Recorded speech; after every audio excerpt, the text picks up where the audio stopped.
بسم اللہ الرحمن الرحیم۔ اللہ کے پاک نام سے شروع جو بڑا مہربان نہایت رحم والا ہے۔ حضرت امام علی علیہ السلام کا فرمان عالی شان ہے کہ لوگوں کے ساتھ نیکی کرنا اور ان پر اپنا مال خرچ کرنا شرافت اور بزرگی کی علامت ہے۔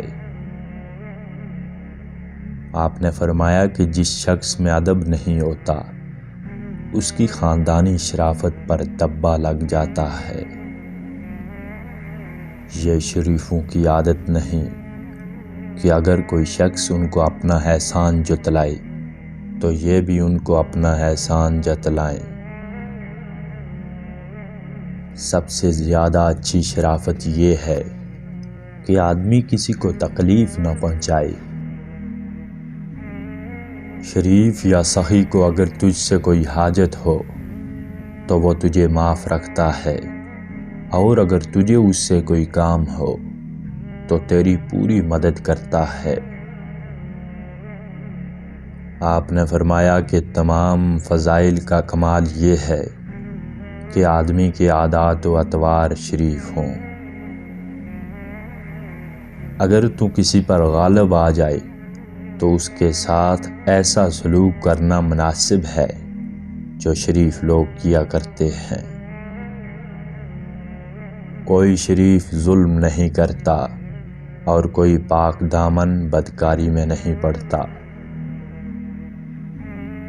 شریف جب بھوکا ہو تو اس کے حملے سے، اور کمینہ جب پیٹ بھرا ہوا ہو تو اس کے غرور و مستی سے پرہیز کر۔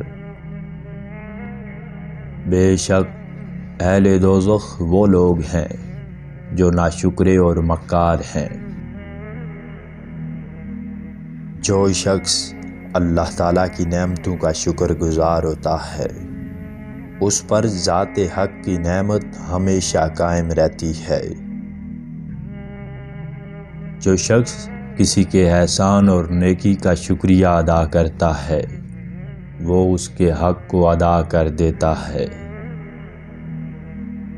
جو شخص اللہ تعالیٰ کی نعمتوں کا احاطہ شکر سے نہیں کرتا وہ ان کے زوال کے لیے خود کوشاں رہتا ہے۔ اللہ تعالیٰ کی نعمت کی شکر گزاری پہلی نعمت کا بدلہ اور آئندہ نعمتوں کے حصول کا ذریعہ ہے۔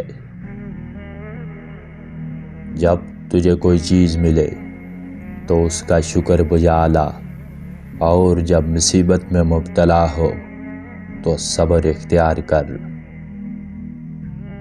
مومن کو اگر کوئی نعمت ملے تو اس کا شکر بجا لاتا ہے، اور اس سے اگر کوئی گناہ سرزد ہو جائے تو اس سے توبہ اور استغفار کرتا ہے۔ جس نے احسان کرنے والے کی تعریف کی اور نعمت دینے والے کا ذکر خیر کیا اس نے شکر کا حق ادا کر دیا۔ جب کسی احسان کا بدلہ ادا کرنے سے تیرے ہاتھ قاصر ہوں تو زبان سے اس کا شکریہ ضرور ادا کر۔ شریف انسان کبھی کبھی لوگوں کے دھوکے اور فریب میں بھی آ جاتا ہے۔